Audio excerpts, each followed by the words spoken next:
আসসালামু আলাইকুম ভিউয়ার্স, কেমন আছেন সবাই? আশা করি ভালো আছেন এন্ড আমিও ভালো আছি। সুমাইয়াস মম চ্যানেল থেকে আপনাদের সবাইকে স্বাগতম। আবারও আপনাদের জন্য নিয়ে আসলাম নতুন একটি রেসিপির ভিডিও।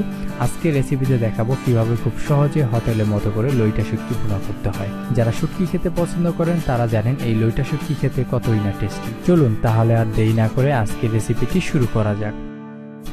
আমরা এখানে 6টি লইটা শুটকি নিয়েছি। লইটা শুটকিগুলো লম্বা আকারে একটু বড় হয়ে থাকে, তাই আমরা এগুলোকে একটু ছোট ছোট আকারে কেটে নেব এবং পাশে যে পাখনাগুলো রয়েছে ওগুলো আমরা কেটে নেব, তাহলে শুটকিগুলোকে সিদ্ধ করতে আমাদের সুবিধা হবে।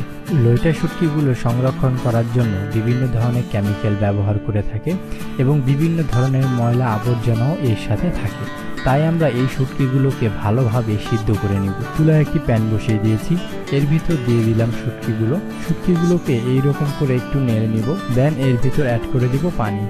এটাকে আমরা 5 মিনিট এইভাবে ভালোভাবে সিদ্ধ করে নিব, কারণ আমরা আগেই বলেছি শুটকিগুলো সংরক্ষণ করার জন্য বিভিন্ন ধরনের কেমিক্যাল ব্যবহার করে থাকে।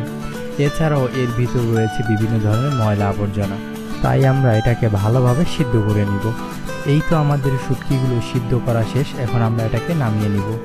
শুটকিগুলোকে এইভাবে ভালোভাবে ধুয়ে নিব, যাতে করে এর ভিতরে কোনো ময়লা আবর্জনা থাকতে না পারে। আপনারা চাইলে শুটকিগুলো ভিতরে এই কাঁটাগুলো ফেলে দিতে পারেন।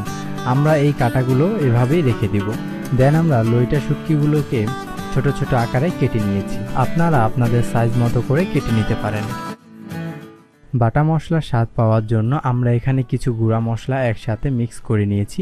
এটা তৈরি করার জন্য প্রথমেই আমরা দিয়ে দিয়েছি মরিচের গুঁড়ো পরিমাণে একটু বেশিই লাগে, হলুদের গুঁড়ো, জিরার গুঁড়ো, ধনিয়ার গুঁড়ো, পরিমাণ মতো লবণ, দেন দিয়ে দিলাম পানি। এরপর এটাকে ভালোভাবে মিক্স করে নিব। এই তো আমাদের এটা তৈরি করা হয়ে গেছে, আমরা এটাকে এভাবেই রেখে দিব।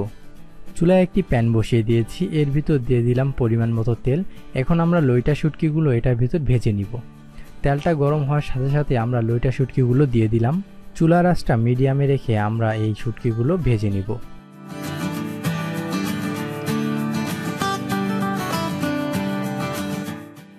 এই তো আমাদের শুটকিগুলো ভাজা শেষ, এখন আমরা এটাকে নামিয়ে নিব।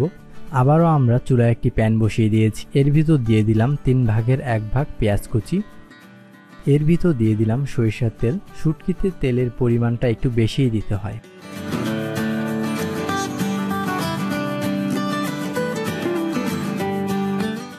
এই পর্যায়ে চলে আসলে এর ভিতর দিয়ে দিব রসুন কুচি। এবার একটু এটাকে নেড়ে চেড়ে দিব।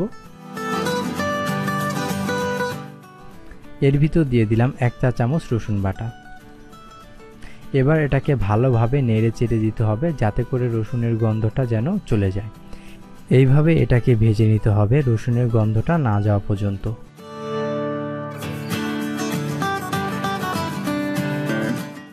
এই পর্যায়ে চলে আসলে এর ভিতর দিয়ে দিব মিক্স করা মশলাটি।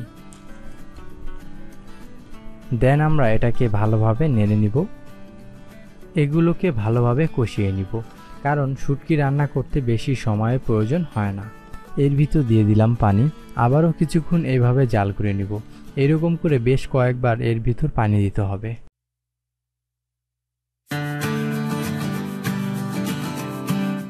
এই পর্যায়ে চলে আসলে আমরা এর ভিতর দিয়ে দিব আমাদের ভেজে রাখা শুটকিগুলো।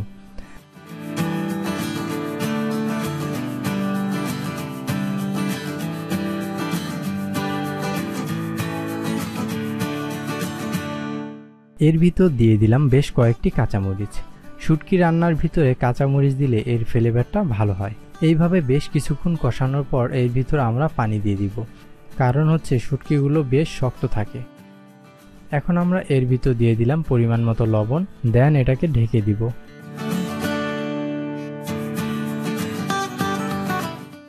তেলগুলো যদি এরকম ভেসে ওঠে তাহলে বুঝতে হবে আমাদের শুটকি রান্না করা হয়ে গেছে। এখন আমরা এটাকে নামিয়ে নিব। এই তো আমাদের খুব অল্প সময়ের মধ্যেই তৈরি হয়ে গেল লইটা শুটকি ভুনা। আমাদের ভিডিওটি যদি আপনাদের ভালো লেগে থাকে তাহলে আমাদের ভিডিওটিতে একটি লাইক করে দিবেন। আজকের ভিডিওটি এই পর্যন্তই। আল্লাহ হাফেজ, দেখা হবে নতুন কোনো ভিডিওতে।